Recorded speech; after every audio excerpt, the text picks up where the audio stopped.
पहली दफा देख रहा हूं। भारत के वजीर आजम ने अबू धाबी में वो कहते हैं कि मैं अपनी फैमिली से मिलने आया हूं, और जो जिस तरीके से जो प्रोटोकॉल हो सकता है, तो ये जो सप्लाई चेन्स हैं और ये जो ऑयल का आना और बाकी चीजें और बंदरगाहें और हर जगह पे दुबई में बुर्जुल खलीफा के ऊपर उनकी फोटोज लगाई गई और ये सारा कुछ देखने को मिला।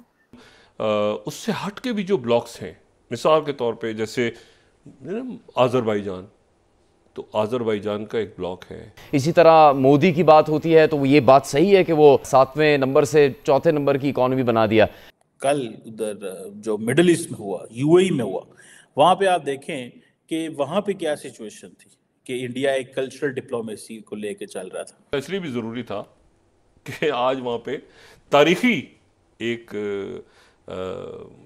दिन है कि पूरी दुनिया को अपना ही मानते हैं और अब दुनिया भी उन्हें अपना मानने लग गई है। क्योंकि दुनिया को पता चल गया अगर हम इनसे किसी भी तरह का रिलेशन अगर नहीं रखते तो हम कभी भी तरक्की नहीं कर सकते। IMF का एक और मुतालबा पूरा कर दिया। इक्तिसादी राबता कमेटी ने गैस की कीमतों में 65% से ज्यादा इजाफे की मंजूरी दे दी।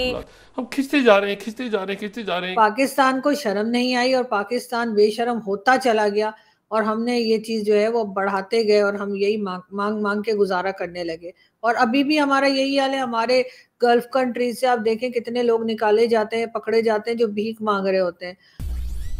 हेलो फ्रेंड्स, जय हिंद। हिंदुस्तान स्पेशल में आपका स्वागत है दोस्तों। जैसा कि दोस्तों आपने क्लिप में देखा, पाकिस्तानी मीडिया ये चर्चा कर रहा है कि देखो कितनी गर्मजोशी से मोदी को विदा किया जा रहा है। पहले तो इतना भव्य स्वागत किया गया और अब विदाई के वक्त सभी भावुक दिखाई दे रहे हैं। दूसरी तरफ प्राइम मिनिस्टर नरेंद्र मोदी ने कतर के सबसे शक्तिशाली इंसान अमीर तमीम बिन हमिद से मुलाकात की। यह वही अमीर है जिनके साथ प्राइम मिनिस्टर मोदी की एक मुलाकात के बाद भारत के पूर्व नौसैनिकों की रिहाई का रास्ता साफ हो गया था।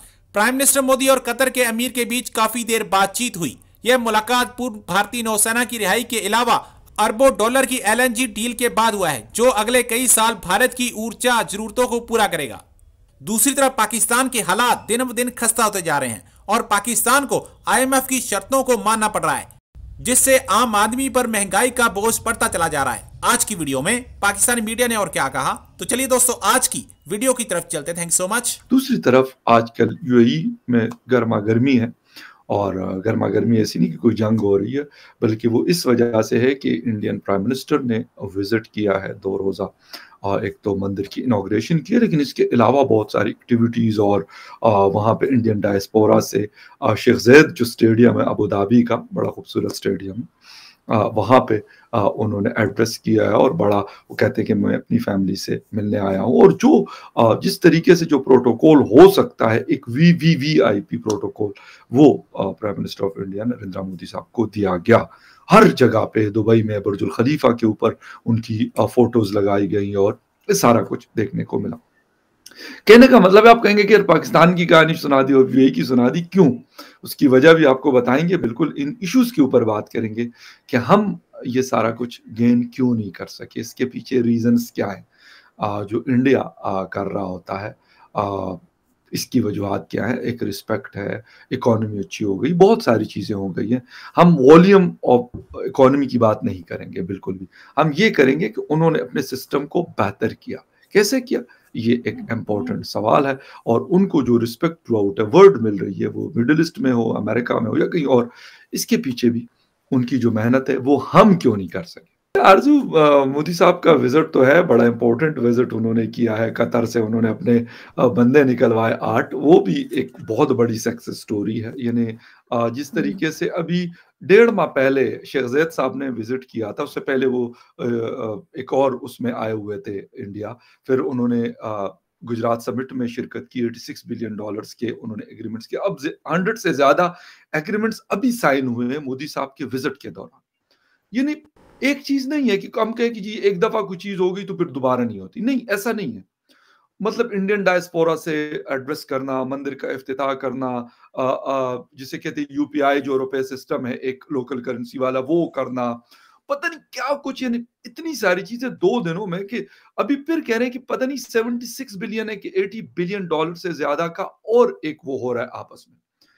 हमने कभी सोचा कि, मैं ये नहीं कहता, मैं नहीं ये कहता कि ये मुसलमान मुल्क है तो ये नॉन मुस्लिम मुल्क है, नो, हम क्यों किसी के साथ ऐसे ताल्लुकात नहीं बना सके जो उनके मौजूद हैं? उसकी रीज़न ये है कि हमें बहुत टाइम से आदत पड़ गई है कि हमें आईएमएफ से पैसा मिल जाता है, हमें वर्ल्ड बैंक से मिल जाता है, कभी सऊदी अरेबिया तो कभी चाइना। हमने काम करना छोड़ दिया है और ये हम किसी के लिए भी हो सकता है, कोई इंडिविजुअल भी हो सकता है, कोई कंट्री भी ऐसे हरकतें कर सकती है जो हम लोग कर रहे हैं। तो हमने जो है बिल्कुल इस बात को छोड़ दिया कि हम कोई ट्रेड करें, हम कुछ बनाएँ, लोगों को हमारी ज़रूरत हो, लोगों को हमारी ज़रूरत खत्म हो गई है। हमें जो ज़रूरत लोगों को थी हमारी वो यही थी कि अफ़गानिस्तान पे अटैक करना है, तो जी हमने उनको जगह दे दी, उससे ज़्यादा कुछ नहीं। पाकिस्तान ने बहुत टाइम पहले से जो है वो अपने आप में काम करना छोड़ के और इस तरह की जो ईज़ी पैसा जिसको हम कहते हैं ना कि बैठे-बैठे मिल जाए, उस तरह के कामों में हम पड़ गए कि चलो ठीक है, कोई नहीं, इधर अफ़गानिस्तान को स्पेस दे देते हैं तो वो जाके वहाँ बलूचिस्तान में जो है, सॉरी, अमेरिका को दे देते हैं कि वो जाके बलूचिस्तान में या फिर ये कि अफ़गानिस्तान में जाके अटैक करता रहे। और इसी किस्म की चीज़ें जो हैं वो हमने जो है वो फैलाते चले गए हम, और हम उसी तरह के पैसे में हमें मज़ा आने लगा कि ठीक है अफ़गानिस्तान में अटैक करवा देते हैं। अभी ईरान वाले भी हमसे इसीलिए डरे हुए हैं कि ऐसा ना हो कि हम स्पेस दे दें और ईरान की शामत आ जाए।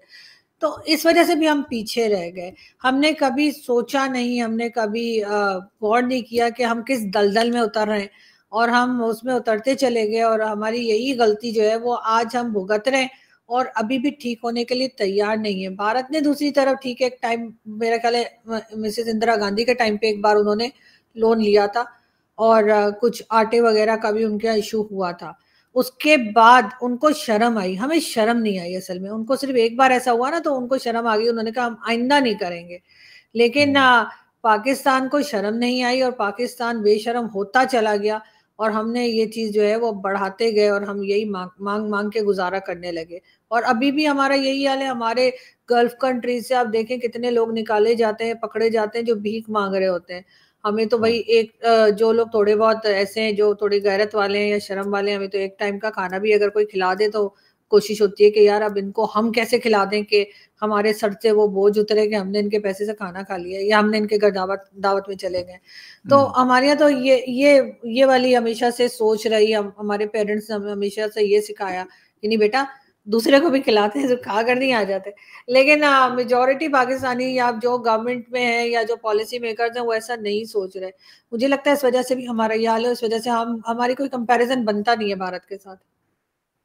बिल्कुल सही, बिल्कुल। अच्छा, आरज़ू, एक चीज़ हमें मतलब इस विज़िट में या फिर इसके अलावा अभी जिस तरीके से कतर ने अब 8 बंदे रिलीज़ किए जिनको डेथ सेंटेंस हुई थी, फिर लाइफ प्रिज़न हुआ और फिर उसके बाद उनको, क्योंकि मोदी साहब ने दोहा का भी विज़िट किया है।